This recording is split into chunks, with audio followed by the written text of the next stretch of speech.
Welcome to Dream Small, where we believe God does big things through the small and everyday faithfulness of His people. I'm Jason. And I'm Whitney. We're a family of 8 who's fostered, adopted, and stumbled our way through learning that small, everyday choices can change lives. In a world that tells you to chase big, we dare you to dream small. Because you know what? It's not about chasing fame. It's about choosing faithfulness. Welcome back, everybody. We are excited today to kind of go with an easier topic, I guess you could say. We needed a little brain break this week. A little light, little just, a glimpse into the day of. A glimpse into the day. Yeah. But before we go there with what we actually plan to talk about, why don't you talk about a glimpse into your day today and a lovely youngest child of ours? So I had to run to Home Depot to get some paint to paint a wall where a hole appeared in drywall. May or may not have been. We won't go into why. Doesn't matter. It's irrelevant. It would patch up. I need to go to Trauma. paint. Whitney had the rest of the herd out at a playground, so I took our littlest, as our youngest foster daughter. She'll be 2 in October. Yeah, how does that work out evenly? I don't know. It was your idea.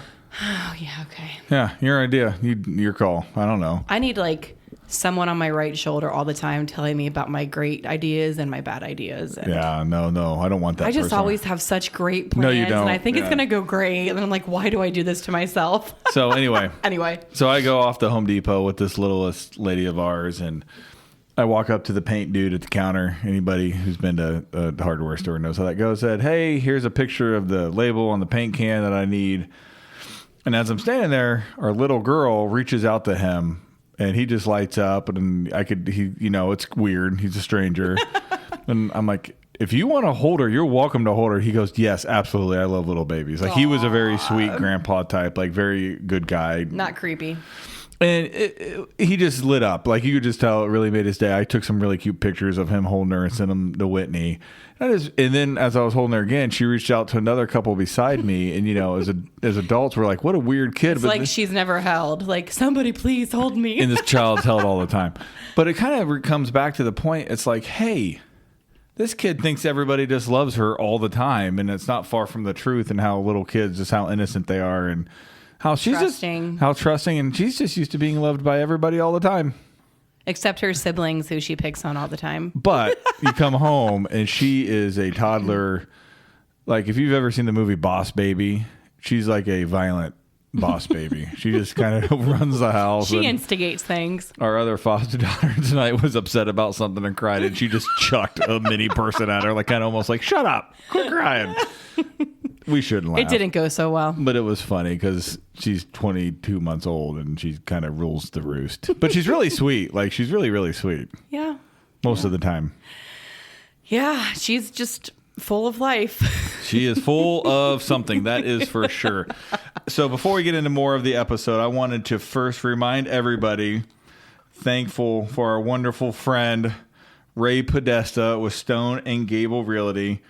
If you are looking to buy or sell a home in Central Indiana, contact Ray Podesta at Stone and Gable Realty for expert real estate guidance and personal service. Call or text him at 317-538-3226. And his email is ray@stoneandgable.com.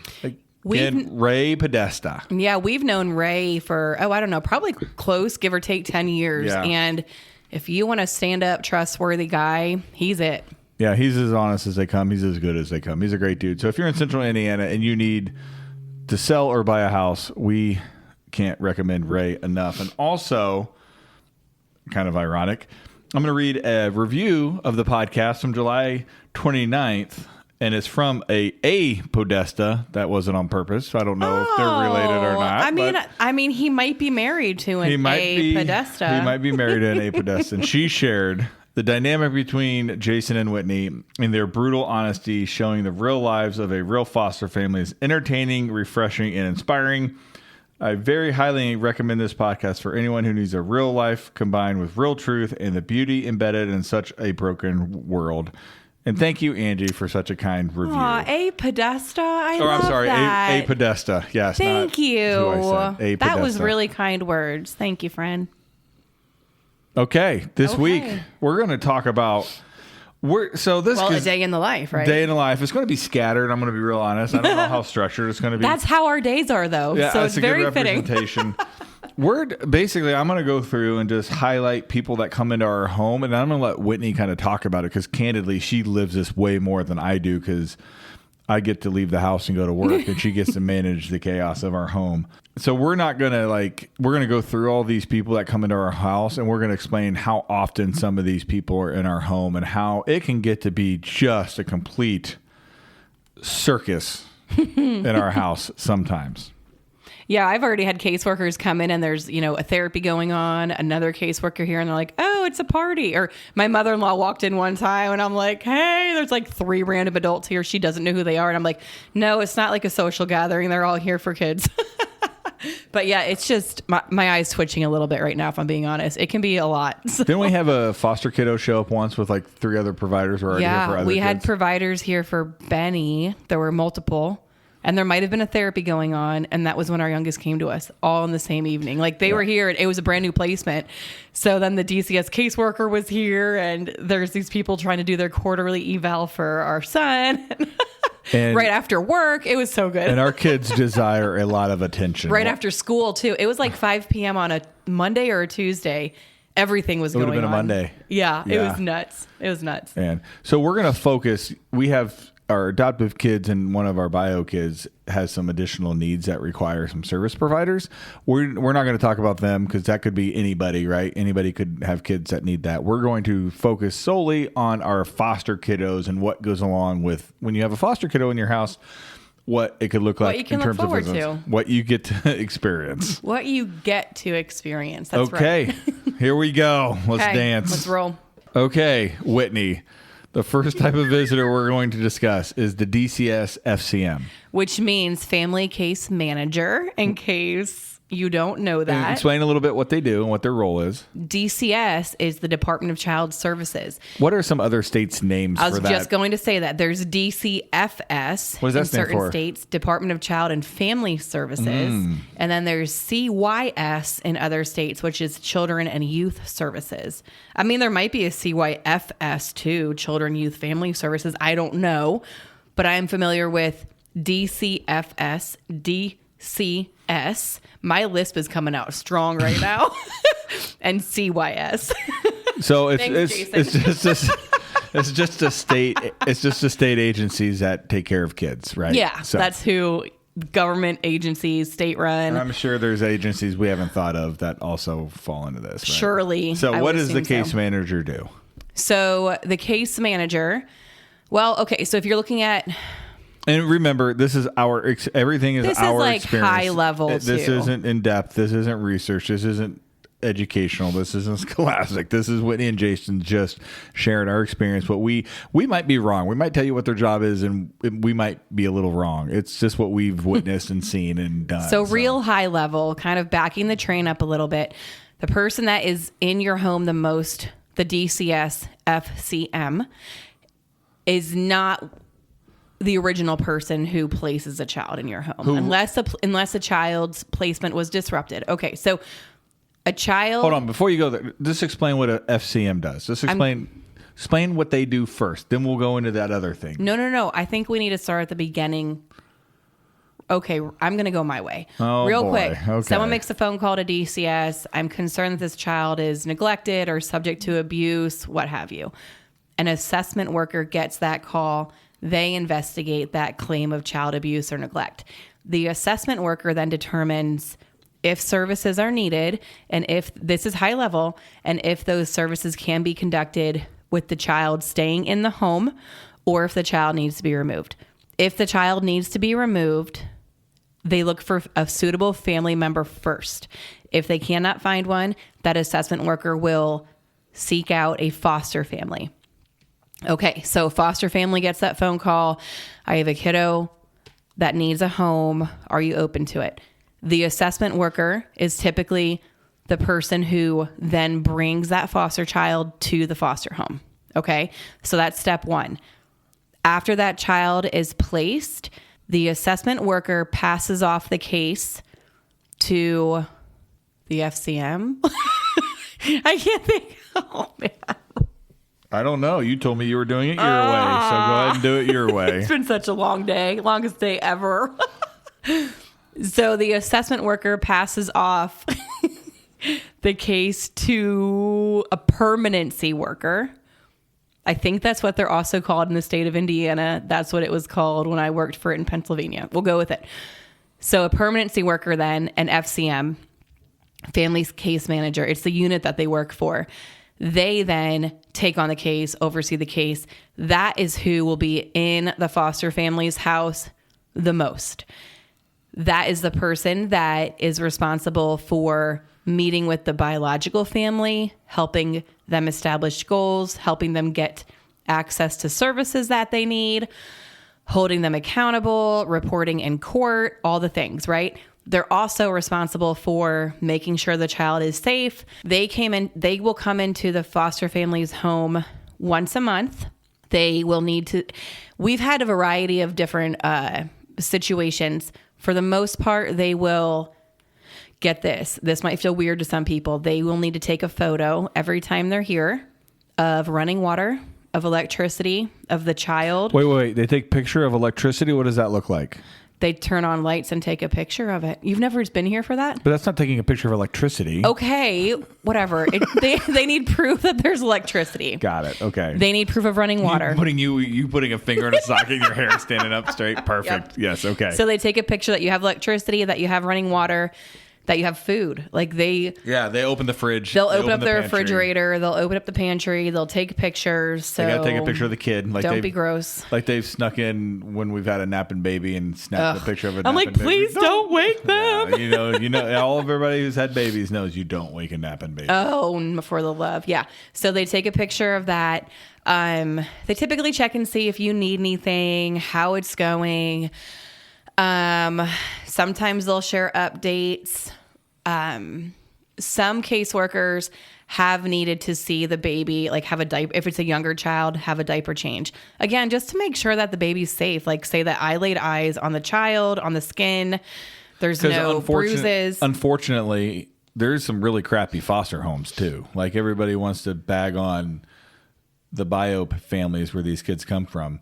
Unfortunately, there's some disaster foster families as well. So they have to make sure they're doing their due diligence with these foster families, which I'm grateful for that they do that. Oh, yeah. It's a good thing. It's a good thing. But yeah, I mean, there's just evil all around us. So they have to, if they're doing their job, that's kind of what it looks like in a nutshell. And I will say a good FCM is the difference between having a wonderful experience and having an awful experience. Oh yeah.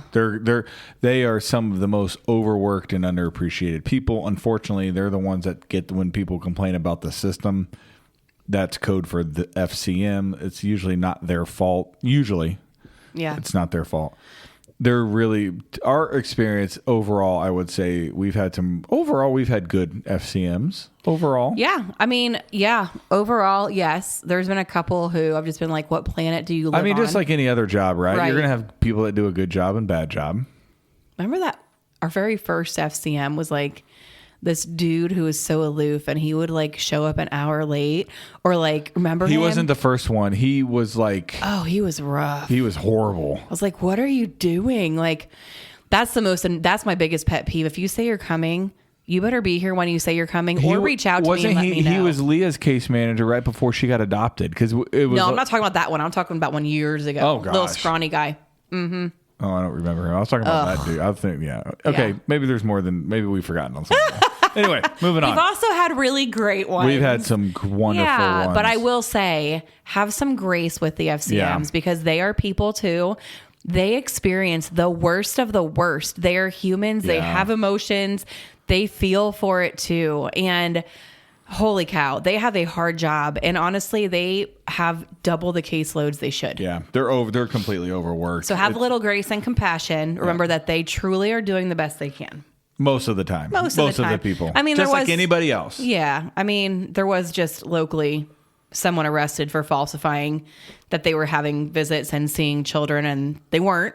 And thankfully they were caught and arrested. Yeah, but that's the rarity, right? Like that's the rarity. High level, that's what the FCM is. They are the most central point of contact. If you are with an agency, you have a FCCM. So essentially, it's the Family same. It's the same role. Care and Case Manager. I don't know the initials. I don't know the title. Foster Care Case would you Manager. Hush. It is the same. Paige. It's Paige. It's the same role as as DCS Foster Case Manager. Only it's for the agency. And they are solely to support the foster family and the foster kid. Advocate for the foster child, which is awesome. Highly recommend if you're new. If you have a complex case, I definitely recommend going that route and having that extra support. Having a good one is really important. We started our foster journey with one.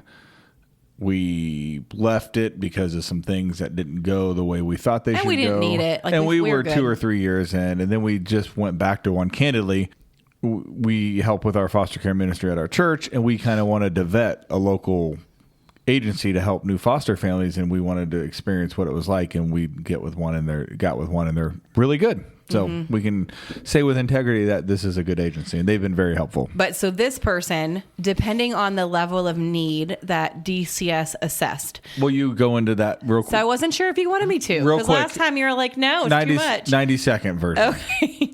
I'm going to do it. Nope, I'm going to do it. Do you know what CAN stands for? No, it doesn't matter. It's level of need. It doesn't matter what it stands for because it's probably different in every state. Okay. Kids are giving a rated based on level of need. And in Indiana, their level of risk and CAN need. Score like medical need, emotional Medical's stuff, actually not incorporated. That's why you had to fight so hard for Leah. You can keep going, though. I don't believe that's true. I know it's... Anyway, this is the state of Indiana. Anyway... There's levels of need, and based on those levels, dictates how often the agency FCM has to come visit. Like we have one kiddo that is a level 1, which quote unquote means normal. She gets seen once a month. Other kiddo is a level 3. I'm letting you go with it. Level 3? Yeah. Level 3, she has to be seen once a week. Correct. And so it goes up to 4? Technically 7, but like generally speaking, levels 1 through 4. We have had level 4, and that means that the LCPA, FCCM page, in our case right now, if it was a level 4, that child would have to be seen twice a week. Who is a 4? B-Man? And Leah at one point. But you said it wasn't medical. We fought for her to be a level 4. That's a totally different podcast, pal. We're going to fight over here tonight. I'll fight you. All right. So those are the two main people. I wish I had like something to like straw to like spit paper at you right now or something. Like, looking across the table. Poof. Nothing. So those are the two main people you will deal with. Fun. Get Benny's Nerf guns. Yeah. Well, there's great. a billion of them that we bought and that he doesn't play with anymore. So that's awesome. Anyway. The joy of having a kid with autism. He gets one of billions of Nerf guns and now he's moved on. The obsession was Lego. Then it was Nerf gun. And now he's like, He'll go back to Nerf. I'll sell them and get something else. He'll go back to Nerf. Okay. Next, we're going to move on to we'll call them the legals. The legal folks. Okay. And explain the legal folks. You want me to? Yeah. Okay, so each child should have a guardian ad litem assigned to them, which is a paid position that represents the best interest of the child. They advocate for the child in court, not on behalf of the foster parents, not on behalf of the bio parents. They are supposed to be unbiased and totally advocating and representing the child. Are they a lawyer? So in Pennsylvania, yes. In Indiana, no.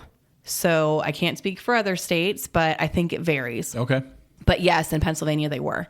There are also CASAs, which a CASA is a court-appointed special advocate. And I'm questioning if S stands for special. I think it does.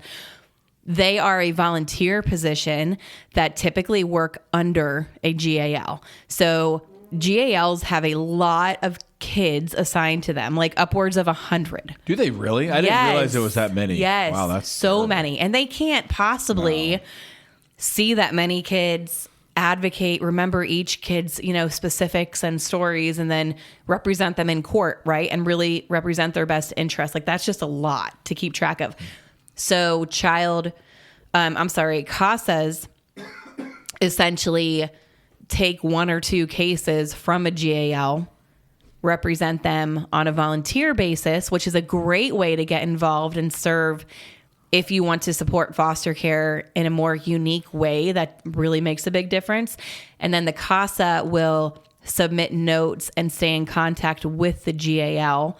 And then the CASA will attend meetings, like team meetings. And then sometimes the GAL will also. Sometimes the CASA will, be at court, but typically it's the GAL that speaks on behalf of the child. Yeah, and they have to be, they have to interact with the kid once a month? One of them, of the pair? So at least here where we are, in Indiana, a CASA needs to see a child once a month. The GAL needs to see the child. It's either every other month or quarterly. I can't remember. But the GAL has a little more wiggle room and a little bit more freedom. Yep. So for our kids, we actually have... Nope, never mind. Erase that part. Okay. So that's the legal team for the kid, right? That's not the bio parents, lawyer, or any of that. That's just the legal, the people who advocate for the kid. All right. Now here is a long list. Therapists and specialists that come into the home. Let me see if I can name all of the type of therapists we've had in our home for our kids. We've had. I bet you. I will bet you $5. Oh, I won't get it. Okay. Yeah, I'm just going to try. Because one popped in my mind that I hardly remember, so I don't think you will. Physical therapist, occupational therapist, speech therapist. Those are the easy ones. Play therapist. That's all I got. Feeding therapist. Oh, yeah, feeding, duh. Visual therapist. A visual therapist? Yes, sir. B-man. She came once a month. Right. She drove along. That's a much less, known therapy, but she came once a month, and she drove 2 hours to see him. Yeah. Is that all of them? I Probably don't know. not. Yeah. Maybe. But so, yeah, I mean. But it's a lot, though. If they're all, if one child needs PT, OT, and speech once a week... Whew, that's just one kid. That's 3 therapies. And we had Leah, our adopted daughter, when she was a baby, had those 3. And feeding therapy outside of the home. Yep. Yeah. And speech outside of the home. Yep. It was just all the time. Yeah. Our littlest one now had PT and OT for a season, not super long. And Bray had all 3. Yeah. Yeah.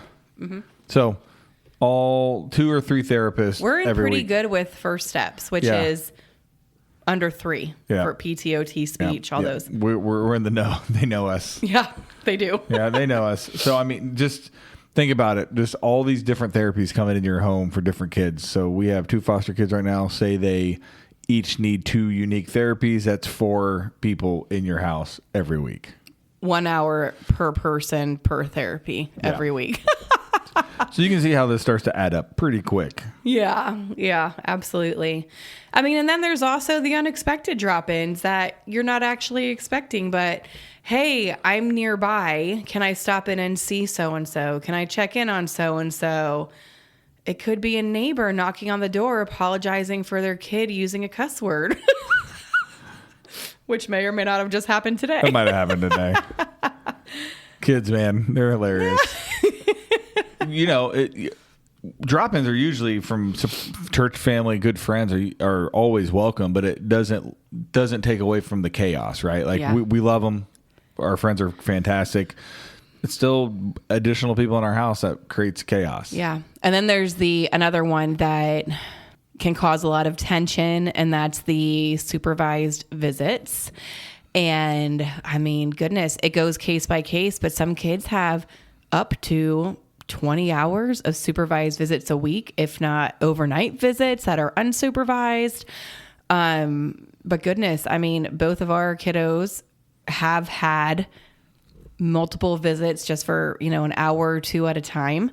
But then, for me, again, the hardest part, if someone says they're going to do something, I expect them to do it. So what we're saying is people, I'll be there at 4 and they don't show up till 4:45, right? When you have without a message, without, hey, I'm running late. Hey, traffic's bad. Hey, this, hey, that. When that happens multiple times a week, we don't go to supervised visits, but we have to make sure the kiddo is ready to be picked up and is available. And we're putting the rest of our schedule for all the other kids on hold. Yeah. Honest, right? Until this child picks up. So it's kind of like everything's paused and you're in this waiting period. And over the years, that has tested my patience more than anything. I would agree. Yeah. And I mean, and it's an emotional investment. You know, you have kids that they might understand that they're having a visit. And then the moment the visit supervisor arrives to pick up that child, the parent cancels. And then it's like, oh, I'm sorry, you're not actually going to go today. That is heart-wrenching for a child. Let's imagine that as a kiddo. You've been ripped away from your mom or dad. Yeah. You're at this people's house. Yeah, you love them. There, you feel safe with them, sure, but they're not mom and dad. You get to go see mom and dad. You're loaded in the car only to be told, hey, sorry, you're not going to see mom or dad. Yeah. And I mean, I can think back, years ago with Leah even, where she left for a visit. So we took our bio kids to get ice cream. I remember it was the very first visit she had. We took our bio kids to a local frozen yogurt place to kind of like pour into them for this 2 hours she was gone. I got a text message while we were there. Hey, visit's canceled. I'm turning around. I'll be at your house in 10 minutes. Like, okay. So you just have to be at the ready and available and just roll with it. That is... If you can't be flexible in foster care, you're not going to be successful. You have to learn to be flexible. Yeah. I mean, it's just one of those things, and it's a challenge. And it flexes your grace muscle. Big time. Our church talked about grace today, and I'm going to email... Did you think about that? Text our pastor tomorrow and tell him, like, hey, you should tell people to be involved in foster care, because there is nothing that... It'll give you lots of opportunities. You can't learn to do stuff if never given the opportunity. Okay. Yeah.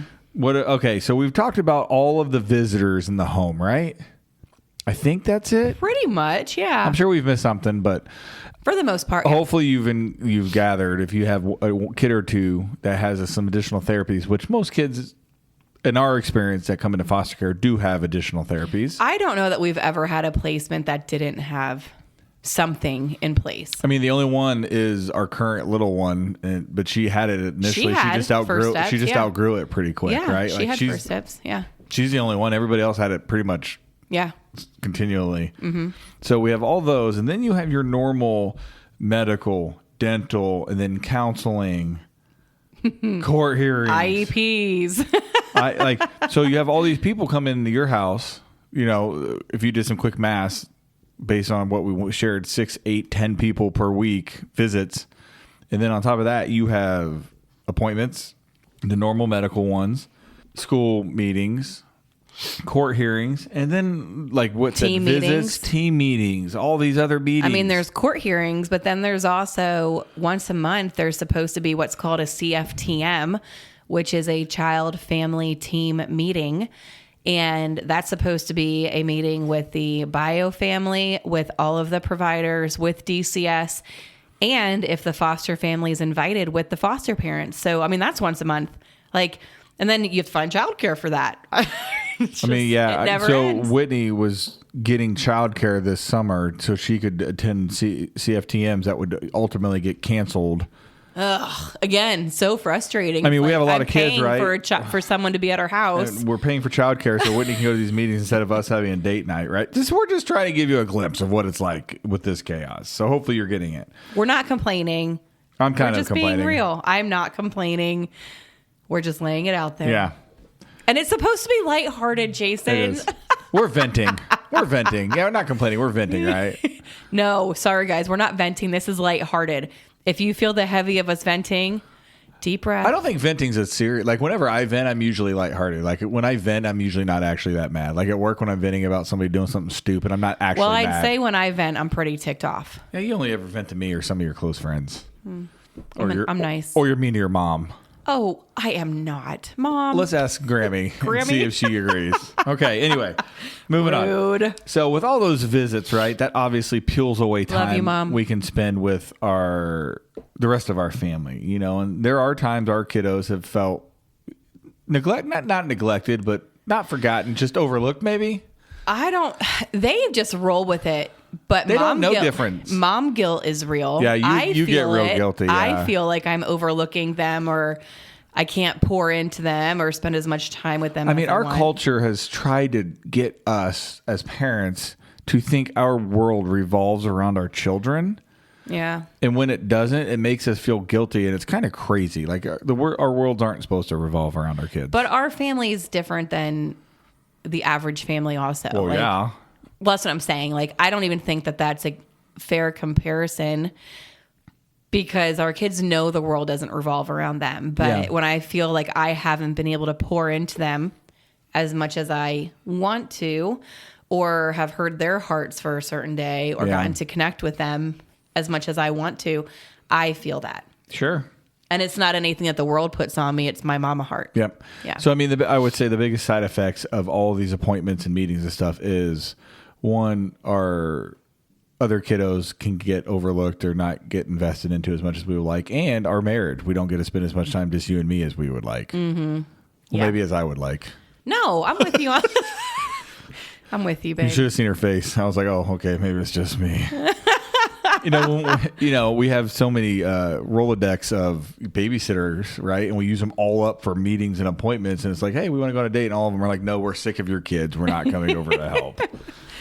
For the record, no one's actually said that to our face. No, they don't. To our face. That's fair. No, we've actually had really good luck with babysitters. Yeah, we've had amazing people we've in had our life. Wonderful babysitters. Yeah. So, so I would tell you guys as a non-foster family, listen to this. One of the biggest takeaways, just when we're running around with our chickens, when we're chickens, when we're running around like chickens with our heads cut off, give us some grace and understand some of these hurdles, some of these challenges we got to overcome. I mean, as with anyone, there's a lot going on in their life that you just don't know and don't see. Yeah. Right? We all have that stuff. And another thing you can do if we're running around like chickens with our heads cut off, offer some time. Yeah. I would say any foster family, the gift of time is the biggest thing you can give them. Yeah. Jason's mom started taking, one kid for Sunday afternoon the past couple weeks. And that's been a huge blessing. It's been a huge blessing to us and one-on-one time with grandma. And they have loved it because she started it with our oldest. No. She started it with our two, our daughter girls. Leah and our other foster daughter. They're very close in age, and they can. What do you say? Frenemies. Yeah, they're frenemies. They can be best friends, and then they want to stab each other. That's a figure of speech. It's not literal. And then Mom took one of them one Sunday because she knew what a break it gave us. And then our oldest wanted to spend time with Grandma, and then Benny wanted to spend time with Grandma. Grandma has been invested in these kids. They love it, and it gives us a break. Find your nearest foster family and give them some time. Take a kid. You might think, oh, it's just one kid. How big of a break is it? It's a huge break. And you're getting to pour into a child. Letting a kid, like any kids, either bio, adoptive, any kid from a big family, I think knows this. Anytime a kid from a big family gets one-on-one time, that's really important and special to them. Yeah, whether it's with mom and dad or someone else. Yeah, it's neat to have people from the community do it, that other people love them too, and we love that too. That way our kiddos know there's other humans other than mom and dad and family that love them as well. Mm-hmm. I hope this episode was fun. It was meant to be mostly fun and just kind of entertaining. We just unloaded everything on you. Not really everything, just how big. I mean, it can be chaos. I mean, if you have kids, life's chaos, right? Like we're not stupid enough to think it's just unique to foster kids, but life's chaotic anyway. What's that saying that people say? The saying people say? It's kind of corny, but kind of cute. What? If you think my hands are full, you should see my heart. That's stupid. Anyway, go on. Yeah. So, if you think my calendar's full, you should see my hand? My checkbook. Oh, no, that's not full. Never mind. Wrong. Yeah. Thanks for listening for this one. It was meant to be just fun. So you can see kind of the chaos of why when we love you guys. When we look strung out, we really are. That's why. We really are. That mommy whiplash is real. Yeah, I mean, to give Whit credit here, she has burdened the lion's share of this craziness. But I mean, there are days where I have to leave work because she can't do it because there's multiple things at once, and I have to use paid time off from work. Yeah. I'm grateful. My place of work is fantastic, and they're very flexible, and such a blessing. And they're never been butt heads about it, and they've always let me go when I needed to. I don't know how we do it without a flexible job. If I wasn't in the job I was at, Some of my prior employers are big corporate-y type. Can you imagine? It would have never happened. We couldn't do it. No, I mean, my job, maybe that will be an episode of itself, how I got to the job I've gotten, how we couldn't do it. That'd be fun. Yeah. It would be fun.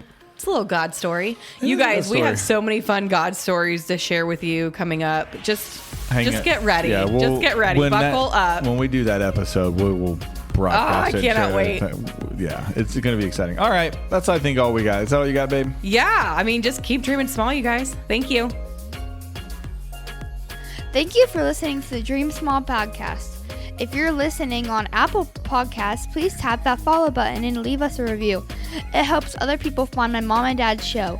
If you're on Spotify, please give my parents a follow and a 5-star rating. And wherever you listen, don't forget to share the show with a friend who needs a little encouragement today.